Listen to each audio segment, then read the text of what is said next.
नमस्कार, मैं हूं पल्लवी सिंह और आप देख रहे हैं आर्य न्यूज। एक बार फिर हाजिर हैं हम रखने आपका ख्याल। ओमिक्रॉन दुनिया के 29 देशों में लगभग पहुंच चुका है और अब भारत को मिलाकर ये करीब 30 देश ऐसे हो चुके हैं जहां ओमिक्रॉन वायरस अपने पांव पसारने की फिराक में है। बता दें कि अब तक करीब 373 लोगों में ये ओमिक्रॉन मिल चुका है, जिनमें से सर्वाधिक 183 दक्षिण अफ्रीकी देश हैं। ऐसे में इसकी इतनी तेजी के साथ ही अंदाजा यह भी लगाया जा सकता है कि दक्षिण अफ्रीका में बीटा वेरिएंट 50% मामलों में और डेल्टा को 75% मामलों में मिलने में 100 दिन लगे थे, लेकिन ओमिक्रॉन महज 10 दिनों में ही 80% मामलों में मिल चुका है। साथ ही आपको बता दें कि ओमिक्रॉन को लेकर कई अधिक चिंता जताई जा रही है। पूरे विश्व स्तर पर ओमिक्रॉन को लेकर विशेषज्ञों की चिंता बढ़ चुकी है और आज इन्हीं चंद सवालों के जवाब के लिए हमारे साथ विस्तार से चर्चा के लिए डॉक्टर आनंद जुड़ चुके हैं। डॉक्टर आनंद सनन जी हमारे साथ मौजूद हैं, जिनसे हम बात करेंगे कि किस तरीके से ओमिक्रॉन वायरस जो ये नया म्यूटेशन कोरोना का आया है उससे किस तरीके से अब निपटना होगा, क्योंकि आपको बता दें कि जो लोग कोरोना वैक्सीन की डोज ले चुके हैं उनको भी ये नया वायरस अपने संक्रमण का शिकार बना रहा है। इसीलिए आपको बता दें कि इसे बाकी वायरस से ज्यादा खतरनाक और घातक बताया जा रहा है। बताते चलें कि करीब जो पहले वेरिएंट्स पाए गए थे,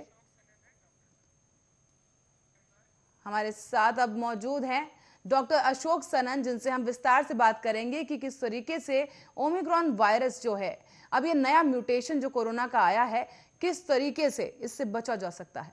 डॉक्टर अशोक सनन जी, बहुत बहुत स्वागत आपका आर्य न्यूज पर। धन्यवाद जी। सबसे पहले तो मैं ये बताऊं जी, ये जो वायरस फैल रहा है डेल्टा वायरस की बजाय 7 गुना ज्यादा फैल रहा है ये वायरस जी और इसके लिए हमें पूरी एहतियात रखनी होगी।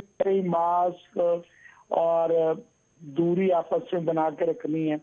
हम इंडिया में ना जब से ये वायरस पहला कोरोना खत्म हुआ है, हम लोग जो है ना बिल्कुल ही इसके बारे में ध्यान देना ही छोड़ दिया हमने, और जिसकी वजह से यहाँ ये वायरस ज्यादा फैलने के चांसेस है। बाजार चले जाओ, स्कूल चले जाओ, नाम मात्र सिर्फ कहते हैं, बाकी कोई वहाँ प्रिकॉशन नहीं ली जा रही।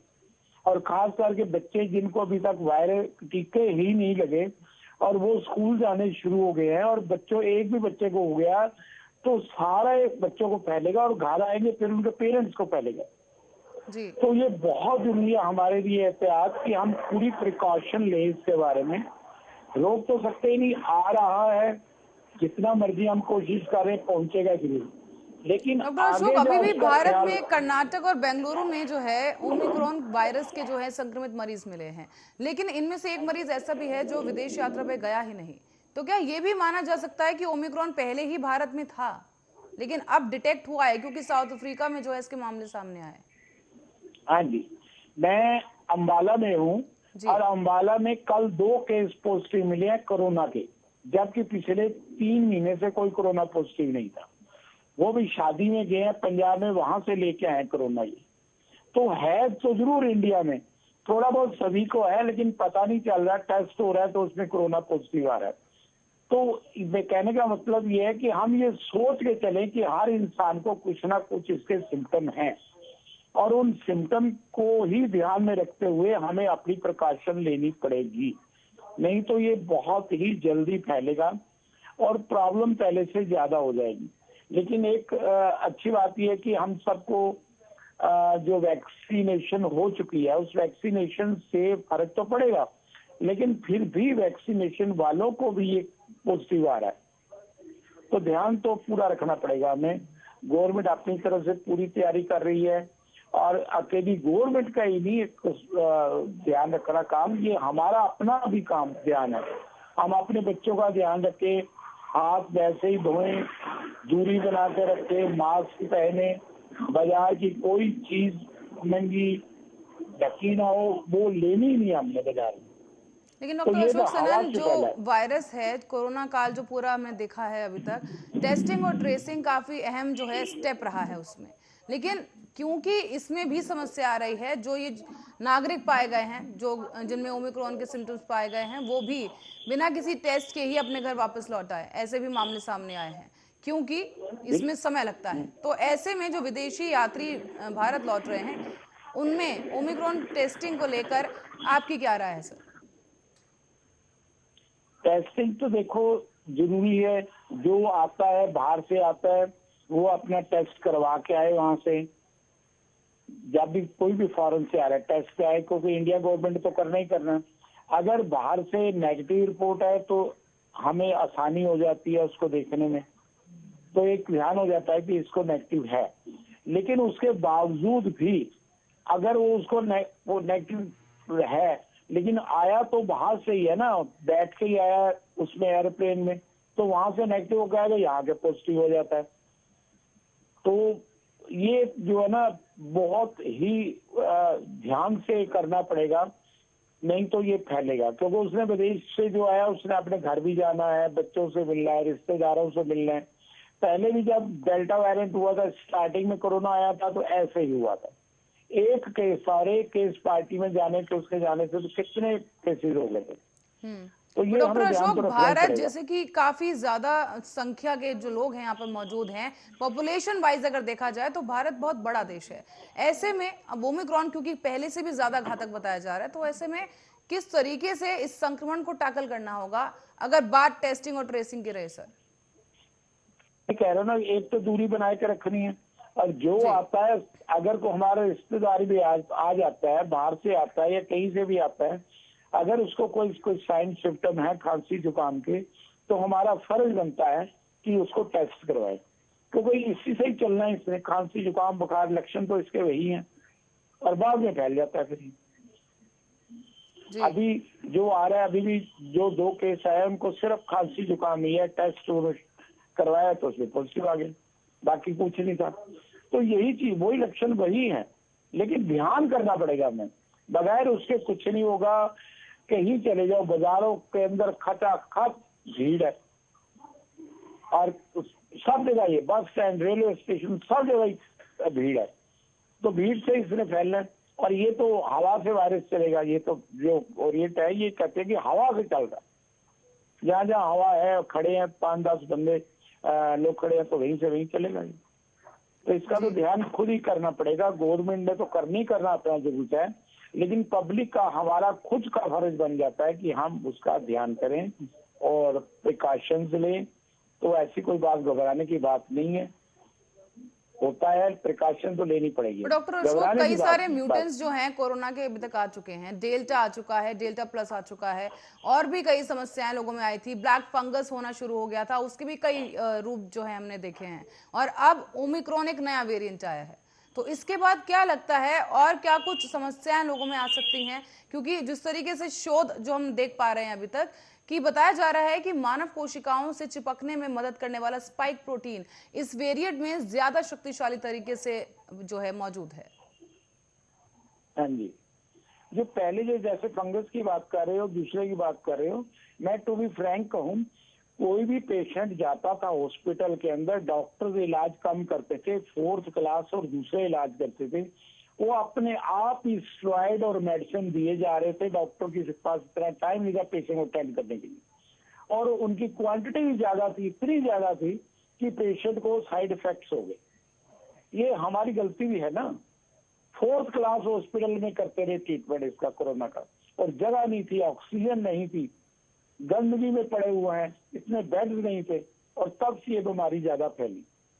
और अभी जो है वही करना पड़ेगा हमें। कोशिश सबसे पहले तो हमें पानी लेकिन पीना सर, पड़ेगा। प्रॉपर आइसोलेटेड सेंटर्स बनाए गए थे ताकि गंदगी ना रहे। जिस तरह की आपने कहा कि हॉस्पिटल्स में सफाई नहीं थी, इसको लेकर अगर आप कहें तो, क्योंकि आइसोलेटेड वार्ड्स बनाए गए थे जिसमें सिर्फ कोरोना पेशेंट थे, साफ सफाई का पूरा ध्यान रखा जा रहा था। मैंने टीवी में देखा था, आपने भी देखा होगा कि जहाँ कोरोना के पेशेंट पड़े हैं, साथ में गंदगी पड़ी हुई है। आपके टीवी समाचारों ने दिखाया हमें कि वहाँ गंदगी पड़ी हुई है।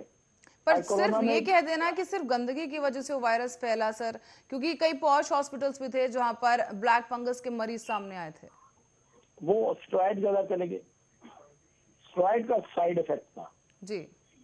स्टेरॉइड ज्यादा चले गए और एंटीबायोटिक्स ज्यादा चलेगी, उसके बाद उनका साइड इफेक्ट हुआ। मैंने तो बिल्कुल टू बी फ्रैंक बोला है कि डॉक्टर्स ने कम ट्रीटमेंट किया है, 4th क्लास दूसरे स्टाफ ने ज्यादा ट्रीटमेंट किया। वो एक मेडिसिन थी, सब व्हाट्सएप पे सब हो गई, ये देनी है, ये देनी है दवाई आपने। वो लोग खाते रहे, घरों में भी खाते रहे अपने आप, और हॉस्पिटल में ये की ट्रीटमेंट था, उसी ट्रीटमेंट में गड़बड़ होगी सारी। अब वही मेडिसिन जो है WHO कहता है कि हमने नहीं देनी कोरोना में, भाई इनका साइड इफेक्ट है। अब जी, हाँ तो जी, वही हाँ अब जी। क्या लगता है कि ओमिक्रॉन से और क्या कुछ समस्याएं जो है खड़ी हो सकती हैं जो काफी जटिल रहने वाली हैं, क्योंकि वैज्ञानिक अभी भी स्टडी कर रहे हैं, शोध इस पे लगातार सामने आने वाले हैं। और हाल ही में भी साउथ अफ्रीका के वैज्ञानिक कहते हुए मिले हैं कि जो इसके प्राइमरी जो लेवल पर जो इसके सिम्टम्स हैं वो डेल्टा प्लस से काफी हल्के बताए जा रहे हैं। हल्के तो है, ऑर्गन्स पे फर्क पड़ेगा, जी जैसे पहले लंग्स पे पड़ा, ऑर्गन्स पे फर्क पड़ेगा। लेकिन जिसको भी ये प्रॉब्लम है फौरन ट्रीटमेंट ले, डॉक्टर से कंसल्ट करे, अपने आप कोई मेडिसिन ना ले, हॉस्पिटल में जाके टेस्ट कराए और उससे पता चल जाएगा कितना है कितना नहीं है, कहाँ इसका इफेक्ट है क्या नहीं है। बाकी घबराने की बात नहीं होती है इसमें। आइसोलेट अपने आप को करना है, घर में बैठे रहो, बाहर मत निकलो, पानी ज्यादा पियो, पानी जी ज्यादा पीना है, इसमें ग्लूकोज पियो, पानी ज्यादा पियो, और घर के अंदर रहो। और जो डॉक्टर साहब मेडिसिन प्रिस्क्राइब करते हैं उस हिसाब से लो, अपनी मर्जी से कोई मेडिसिन ना लो अपने आप। जी, तो तो ज्यादा डॉक्टर अपने आप अशोक, जैसे मेडिसिन लेने कि से ओमिक्रॉन पहले जो जितने भी वेरिएंट कोरोना के हमने देखे हैं उससे कहीं ज्यादा घातक और संक्रामक बताया जा रहा है, तो जो डिसइंफेक्टेंट मार्केट में मौजूद हैं, जो सैनिटाइजर्स हैं, तो क्या लगता है कि वो इस पे कितना कारगर होंगे, या उसकी भी अब जो अल्कोहल कंटेंट जो उसमें होता है उसे भी बढ़ाने की और जरूरत है? नहीं, मेरे ख्याल में ऐसी तो कोई बात नहीं है, सैनिटाइज अपने आप करें। लेकिन अब तो हमें ये भी जरूरत होगी कि जहां हम बैठे सरफेस सैनिटाइज करें, चेयर पे बैठे हैं तो उसको भी सैनिटाइज करें। ऑफिस में जो लोग जाते हैं सारा दिन बैठना है, अलग अलग कस्टमर्स आते हैं तो टेबल पे बैठे, चेयर पे बैठे, अपने आप को सैनिटाइज की बजाय ऑफिस को और उसको सैनिटाइज करना भी बहुत बहुत जरूरी है, क्योंकि जी टच से भी होगा, आएगा तो पेशेंट अंदर ही। अब हमें तो पता नहीं उसको कोरोना है या नहीं है, तो उस सरफेस को भी सैनिटाइज करना पड़ेगा, एक पूरी हवा को सैनिटाइज करना पड़ेगा, फिर जाके हम इससे काबू पाएंगे। और एक जो कोरोना पॉजिटिव पेशेंट है उनसे ये रिक्वेस्ट है कि जिसको पता है वो बाहर मत निकले। लेकिन जो कोरोना पॉजिटिव वाला भी बाहर घूमता है तो बाहर घूमने से ज्यादा फैलता है, और उसको चाहिए प्लीज कि वो अपने घर में बैठे, कोई घबराने की बात नहीं है, बैठ जाएगा 8-10 दिन जो है अपने आप को आइसोलेट कर रहेगा, ठीक हो जाएगा। जी, कोरोना लेकिन पेशेंट बाहर जैसे ज्यादा कि घूमते हैं। भारत जैसे बड़े देश में ऐसे समय में लोगों को कैसे बचा सकते हैं और किस तरह और क्या कुछ उपाय हैं जो किए जा सकते हैं, क्योंकि जो इस वेरिएंट के जो लक्षण पाए जा रहे हैं वो यही है, आम है, काफी मरीजों में थकान, शरीर में दर्द जैसे लक्षण मिल रहे हैं जो कि आमतौर पर भी लोगों को होते हैं। तो ऐसे में पता कैसे चलेगा कि वो वायरस से संक्रमित हैं या फिर ये आम थकान और शरीर का दर्द है? अभी तक तो कंप्लीट लक्षण इसके आए नहीं, जी और हाँ, पर वही शुरुआती लक्षण दौर जो में बस ये पुराने कहा जा रहा है। पुराने लक्षण ही चल रहे हैं, वायरल खांसी, जुकाम, बुखार। तो वायरस से अगर पेशेंट को 2 दिन में फर्क नहीं पड़ता, अगर पेशेंट मेडिसिन लेता है, उसके जी बाद हमारा फर्ज बन जाता है कि उसका टेस्ट करवाना। वो हर इंसान तो करवा नहीं सकता और करवाता भी नहीं। स्टार्टिंग में अपने आप ही केमिस्ट से ले ली मेडिसिन या किसी RMP से ले ली मेडिसिन, खा ली। लेकिन ये गलत बात हो जाता है कि वो 1 हफ्ता मेडिसिन ही लेता रहे, वहां से ये जो है ज्यादा खराबी आती है। 2 दिन में अगर उसको फर्क नहीं पड़ता तो डॉक्टर साहब से कंसल्ट करें, अपने आप कोई मेडिसिन केमिस्ट से वारंटी की मत ले। जी, तो डॉक्टर अशोक, और क्या कुछ इस वायरस के बारे में आपसे विस्तार से जानना चाहेंगे कि आखिर ये काम किस तरीके से करता है, क्योंकि ओमिक्रॉन के बारे में काफी कुछ अभी तक स्पष्ट रूप से कुछ नहीं कहा जा सका है, लेकिन अभी भी हाँ जी, आइडियाज लगाए जा रहे हैं। अभी तक पूरे साइड इफेक्ट्स जो है उसके सिम्टम्स पूरी तरह से नहीं आए ना, जी तो इसलिए अभी तक कुछ कह भी नहीं सकते जितने साइंटिस्ट का। अब जैसे जैसे फैलता है लक्षण आएंगे और ज्यादा, उसी से अलर्ट होना पड़ेगा और उसी को देख के अगर लोगों को बताना पड़ेगा।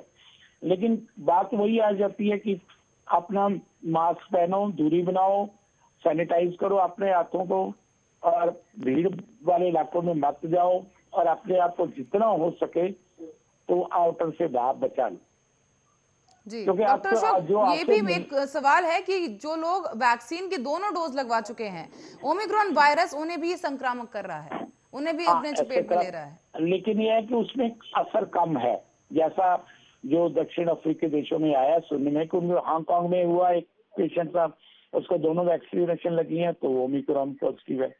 तो वैक्सीनेशन से ये है कि पेशेंट बच जाता है, इफेक्ट तो आएंगे लेकिन ये है कि उसमें चांसेस है उसको ठीक होने के। लेकिन लोगों जिन्होंने लगवा नहीं रखे उनसे भी गुजारिश है कि वो अपने इंजेक्शन हर हालत में लगवाएं, एक दूसरे के भ्रम में ना आए। इंजेक्शन लगवाना बहुत बहुत जरूरी है, अपने लिए, अपने परिवार के लिए, समाज के लिए, भारत के लिए बहुत जरूरी है इंजेक्शन लगवाना। तो उसके बगैर गुजारा नहीं है।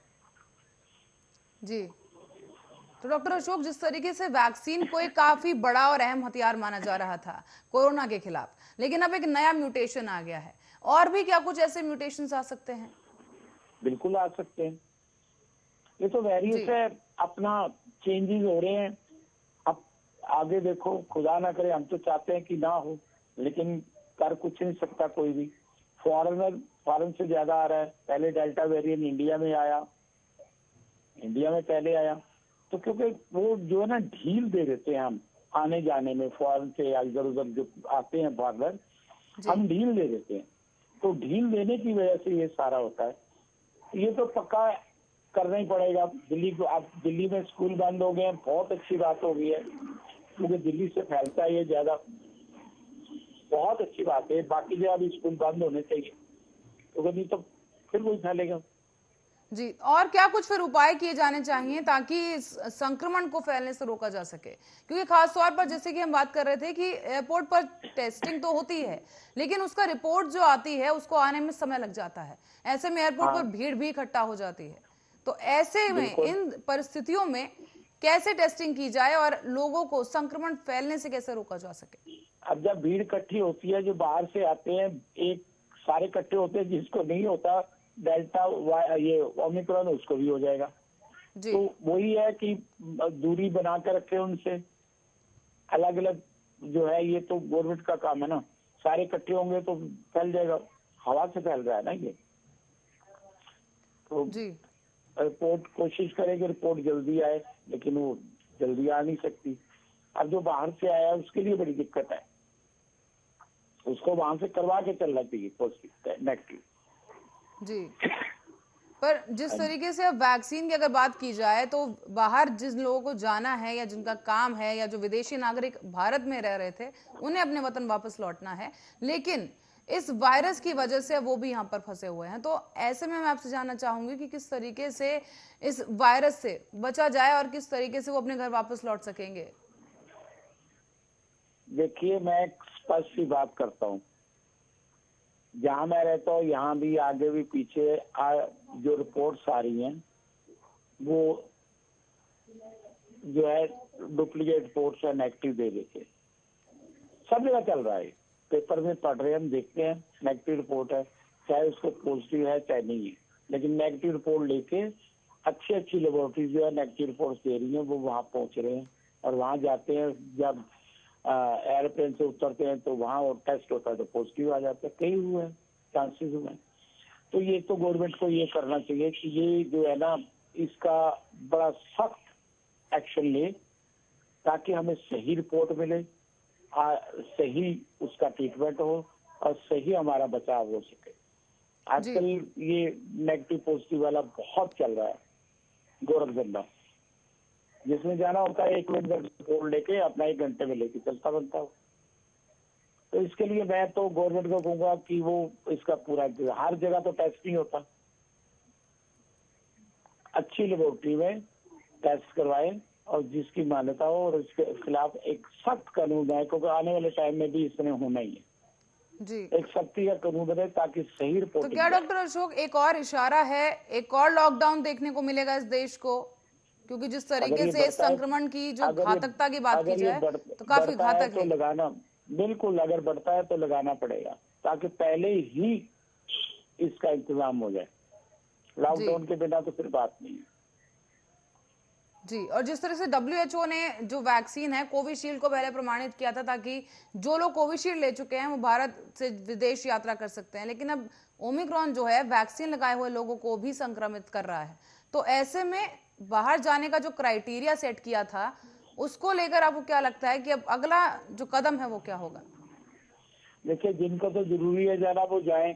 जैसे कुछ लोग जा रहे हैं घूमने के लिए, जी हम वहां जा रहे हैं घूमने के लिए, सैर सपाटे, वो प्लीज बंद कर दें। वो तो बंद करना ही पड़ेगा ना, तो जी सैर सपाटे वाला तो काम नहीं चलेगा। बहुत जिसको पार्ट है बहुत जरूरी है तो उसके लिए तो जाए, वो पूरा कंप्लीट टेस्ट करा के जाए और वहां भी जाके करवाए और बच्चे अपने आप को वहां से बचा। जी। डॉक्टर अशोक, एक आखिरी जितनी सवाल आपसे ये पूछना चाहूंगी, क्योंकि बच्चों के लिए जो है तीसरी लहर को लेकर भी बच्चों और बुजुर्गों के लिए काफी उसको खतरनाक बताया गया था। आशंका जताई जा रही थी कि उन्हें अब ये चपेट में लेगा। अब ये जो ओमिक्रॉन आया है और भारत में जो मरीज इसके मिले हैं वो 50 और 60 साल की उम्र से ऊपर के मरीज मिले हैं। तो क्या मान लिया जाए कि ये एक चौथी जो वेव है वो आ चुकी है देश में और वो अब बुजुर्गों को अपने संक्रमण में ले रही है? हाँ, बुजुर्गों को ले रही है। जैसे डॉक्टर त्रेहन है मेदांता हॉस्पिटल के, उन्होंने कहा है कि बच्चों को प्लीज स्कूल मत भेजो जी क्योंकि बच्चों को वैक्सीनेशन नहीं है, स्कूल बंद होने। कल भी उनका टीवी इंटरव्यू आया था तो वो यही कह रहे थे कि बच्चों को मत भेजो, बच्चों में इसका संक्रमण आ सकता है। डॉक्टर गुलेरिया ने भी कहा है, तो उसको ध्यान में रखते हुए हमें कदम उठाने चाहिए। अगर जी। इसकी वेट करते हैं, अगर ये फैलता है तो नेचुरली हमें पूरा करना पड़ेगा इसको। और इस डॉक्टर अशोक, संक्रमण का जो लोग वैक्सीन लगवा चुके हैं उन्हें तो ये संक्रमित कर ही रहा है, लेकिन अभी भी भारत में कई लोग ऐसे हैं जिन्होंने वैक्सीन नहीं लगवाई है या फिर एक डोज लगवाई है दूसरी नहीं लगवा पाए हैं। तो उनकी मैंने जान पहले को ओमिक्रॉन से कितना खतरा है? बिल्कुल खतरा है क्योंकि वैक्सीनेशन ही नहीं है। बच्चा जी पैदा होता है उसको बीसीजी, हेपेटाइटिस और ये टाइफाइड वगैरह सारी वैक्सीन देते हैं। क्यों, किस लिए देते हैं? कि आने वाले टाइम से बचाने के लिए।